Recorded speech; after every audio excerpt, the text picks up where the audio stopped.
அனைவருக்கும் வணக்கம். திருநாவுக்கரசு நாயனார் திருமுனைப்பாடி நாட்டிலே திருவாமூரிலே மருநீக்கியார் பிறந்தார். இவர் தந்தையார் பெயர் புகழனார், தாயார் பெயர் மாதினியார். மருநீக்கியாருக்கு திலகவதியார் என்கின்ற ஒரு அக்காவும் இருந்தார். திலகவதியாருக்கு 12 வயசு ஆன பொழுது இராஜவிடத்தில் சேனாதிபதியாகிய கள்ளிப்பகையார் என்பவருக்கும் அவருக்கும் பெரியோர்களால் விவாகம் நிச்சயிக்கப்பட்டது. கள்ளிப்பகையார் தம் விவாகம் செய்வதற்கு முன் தம்முடைய அரசனது வேண்டுகோளுக்கு இணைய சேனைகளுடன் யுத்தம் செய்ய சென்றார். இக்காலத்தில் புகழனார் இறக்க மாதினியாரும் இறந்து போட்டார். சில வாரங்களுக்கு பின்னர் கள்ளிப்பகையாரும் போரில் இறந்து விட்டார். இதனை அறிந்த திலகவதியாரும் சாக துணிந்தார். அதை கண்ட மருநீக்கியார் திலகவதியாருடைய 2 பாதங்களிலும் விழுந்து அழுது, அக்கா, நம்முடைய பிதா மாதா இறந்த பின்னும் உண்மையை அவர்களாக பாவித்து பூசிக்கலாம் என்று தானே உயிர் வைத்து கொண்டிருக்கின்றேன். என்னை தனியே கைவிட்டு இறப்பீராயின் நான் உமக்கு முன்னே இறந்து விடுவேன் என்றார்.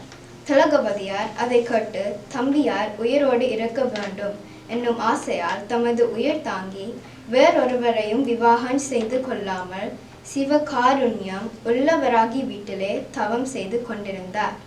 மருநீக்கியார் சமணர்களுடைய பள்ளியை அடைந்து முத்தியை அடைவதற்கு தகுந்த நெறி என்று சமண சமய நூல்கள் எல்லாவற்றையும் கற்று அவைகளிலே பாண்டித்யம் பெற்றார். அது கண்ட சமணர்கள் அவருக்கு தர்மசேனர் என்று பெயரிட்டு அவரை தங்கள் மத தலைவர் ஆக்கினார்கள். திருவாமூரிலே இருந்த திலகவதியார் சிவபெருமான் இடத்திலே சிவ புண்ணியங்களை செய்து வந்தார். ஒவ்வொரு நாளும் தம்முடைய தம்பியார் ஆகிய மருநீக்கியார் சமண சமயத்தில் சேர்ந்து இருப்பதை நினைத்து கவலை அடைந்து வீரட்டானேஸ்வரரை வணங்குவார். கடவுளாரே, என்னை நீர் ஆட்கொள்வது உண்மையானால் சமண சமய படுகுழியில் இருக்கும் எனது தம்பியை காப்பாற்றி அருளல் வேண்டும் என்று பலமுறை வீரட்டானேஸ்வரரிடம் விண்ணப்பம் செய்தார். சிவன் திலகவதியாரின் கனவில் தோன்றி, திலகவதியே, நீ உன் மனக்கவலையை ஒளி. உன்னுடைய தம்பி நம்மை அடைவதற்கு பூர்வ ஜன்மத்தில் தவம் செய்திருக்கின்றான். இனி அவனை சூழ நோயினால் வருத்தி ஆட்கொள்வோம் என்று சொல்லி மறைந்தருளினார். சிவன் திருவாய் மறந்தருளியபடியே அவருடைய திருவருளினாலே தர்மசேனருடைய வயிற்றிலே கொடிய சூளை நோய் உண்டாக்கி கூடலே குடைந்தது. சமணர்கள் அது கண்டு மனம் கலங்கி இந்நோயை நீக்குவதற்கு எம்மால் முடியாது என்று சொல்லிக் கொண்டு அவரை கைவிட்டு போனார்கள். பின் தர்மசேனர் தம்முடைய சகோதரி ஆராகிய திலகவதியாரை நினைந்து அவரை தமக்கு உதவி என நம்பினார். அம்மா, நான் கொடிய சூளை நோய் சக்கிக்க முடியாமையால் உம்மை கதி என்று வந்துள்ளேன். இனி நான் உயிர்ந்து கரையேறும் வழியை அருளி சொல்ல வேண்டும் என்று கூறி பாதத்திலே விழுந்தார்.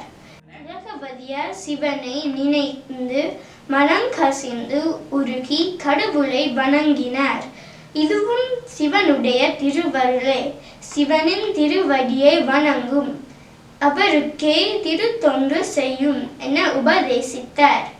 உடனே மருநீக்கியார் அவ்வுபதேசத்தை ஏற்றுக்கொண்டு வணங்கி நிற்க திலகவதியார் இறைவனை நினைந்து அவருக்கு விபூதியை ஸ்ரீ பஞ்சாட்சரத்தை ஓதி கொடுத்தார்.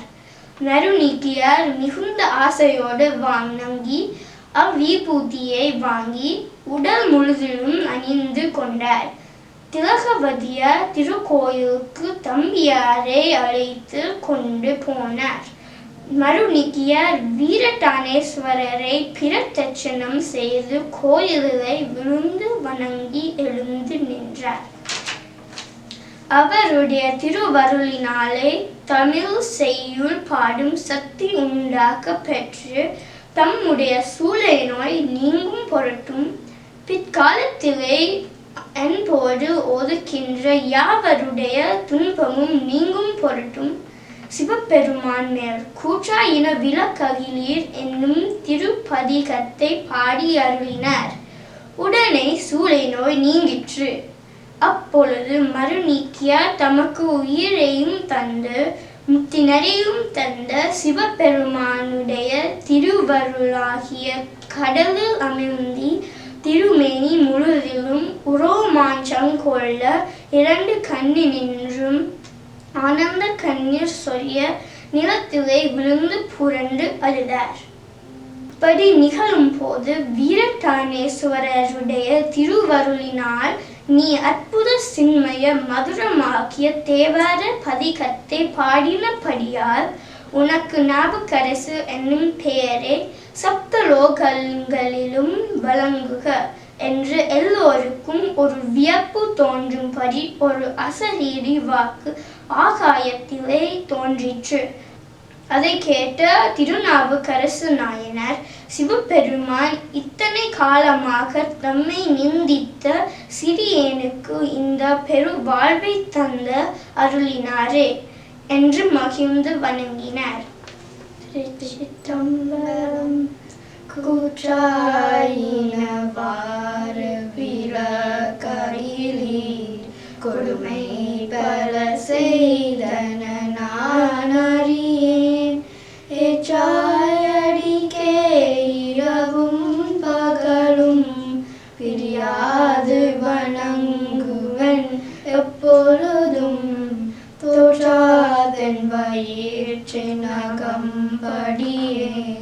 குடரோடு துடாக்கி முடாக்கிட ஆற்றேன் அடியேன் நதி கை கடில விரட்டான துறை அம்மானே. சிற்றம்பலம். நன்றி, வணக்கம்.